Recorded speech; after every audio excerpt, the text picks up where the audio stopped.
Hey squad, and welcome back to InstallationX, and in today's video I will be talking about the top 5 characters from Assassin's Creed Odyssey's The Fate of Atlantis DLC, Episode 1, The Fields of Elysium, and we're doing it right now.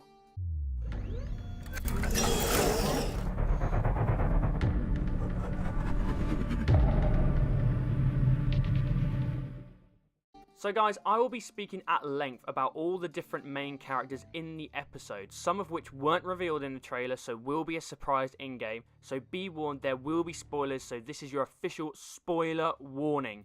So if you haven't played through the episode yet and don't want to know story details, stop, play through the episode, come back and see what you think. Also, I've also been playing through the entire of Assassin's Creed Odyssey as Cassandra, so everything I will be referring to is with regards to Cassandra. So if you played as Alexios, just swap everything around. Let's go. In Act 5 we have the legend of Sparta himself, Leonidas, returning with a couple of brief scenes in which the player is able to explore dialogue options to learn more about Leonidas' past and his understanding of his and Cassandra's connection via the bloodline. We also get to meet Leonidas by enjoying a playful fight where we see Leonidas fighting in game, which for me was an awesome moment, and there is one big choice which Cassandra has to make with regards to Leonidas. Kill him in order to gain Persephone's trust, or allow him to live and replace him with a different target, allowing Leonidas to fight for the rebels in a conquest battle at the end of the episode. Mainly for me, just having Cassandra and Leonidas interacting is awesome, bringing their respective arcs from the main game full circle for some really satisfying scenes. In at number 4 we have the human hero Adonis. Adonis acts as the human foil for the episode, whilst Cassandra spends a lot of her time in the midst of different plots and schemes of the Isu. Adonis has a pretty simple arc in the episode. He wishes to overthrow Persephone by starting a human rebellion so that he can leave Elysium and return to the love of his life, Aphrodite. All while Persephone is keeping Adonis in Elysium because she adores him. Adonis plays as a man who has plenty of desire to lead his rebellion to victory, but often has second thoughts of whether the rebellion is for the right reasons and whether it's too big to go through with at all. He is even outwardly shamed as a coward by Persephone for failing to fight for his chance to leave in the past. After a strong pep talk, Adonis puts his personal doubts aside, leading his rebels to victory with Cassandra's help, of course. However, a little twist at the end of the battle shows Adonis' true colours when, after being given permission to leave by Persephone, he leaves Cassandra at Persephone's bidding, failing to fight for his friend's fate and showing his inner coward once more. In at number 3 we have the Queen of Elysium. Persephone is a really interesting character and is at the heart of the entire story of the episode without necessarily being consistently on screen. Persephone is perceived as a corrupt control freak by many of the main characters, but her desire to control everything she has created comes from her need for somewhere to truly belong after being kidnapped by Hades and brought down to the underworld. Her need to have a place that is truly hers where she is happy has blinded her to the effect she has on her subjects, which ultimately leads to them rebelling against her.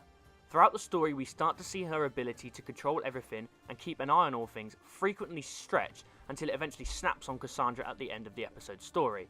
The events of the episode also bring into question who Persephone should place her trust in, and in my opinion makes the wrong choice between Hermes and Hikari, which we're going to look about in a minute, which is likely to rear its head in future episodes.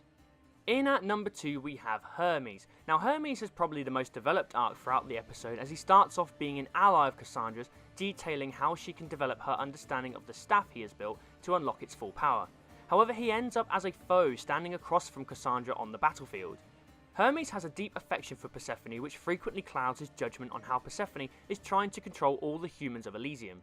Even when Cassandra reaches out to try and show Hermes how he is being manipulated by Persephone, he still refuses to see the truth. What makes Hermes such a great character is that he ultimately falls to a classic Greek tragedy of being corrupted by his longing desire for Persephone, which plays out as a typical Greek myth between gods and goddesses. Whether we see more of Hermes in future episodes is left open to interpretation, but if we don't, then Hermes' arc could be looked back with great satisfaction of character development, showing the conflict between helping a friend or protecting the one you love. And finally at number 1 we have Hikari, and the reason why I've chosen Hikari as my number 1 character is simple. She's a manipulative, scheming, two-faced bitch, and I love everything about it. Hikari is introduced to Cassandra as a good friend of Persephone's, but we quickly see that Hikari is out to overthrow Persephone just as Adonis is, but for different reasons. Hikari presents herself trying to help her friend and free her from the corruption she has created within herself by trying to maintain control over every part of the realm of Elysium. She provides Cassandra with intel and missions to help aid Adonis' rebellion, showing the face of a trustful ally, but boy oh boy does that get flipped on its head. As soon as Persephone gets a hint of Hecate and Cassandra's schemes, Hecate stabs Cassandra in the back, throws her under the bus, and leaves her for the wolves, by blaming everything on Cassandra and manipulating Persephone into taking her side. It quickly becomes clear that Hecate is playing the long game in the hopes of overthrowing Persephone herself and taking control of Elysium. Her arc is one of the most satisfying due to the speed in which she changes faces. This is hinted at in the dialogue early in the episode, but pays off greatly, and leaves the arc open to be continued in the next episodes. Well guys, I hope you enjoyed the video. Again, it was just my quick blast on all my thoughts on all of the main characters. I really enjoyed the episode. It was fantastic, which I'm going to speak about hopefully in a future video.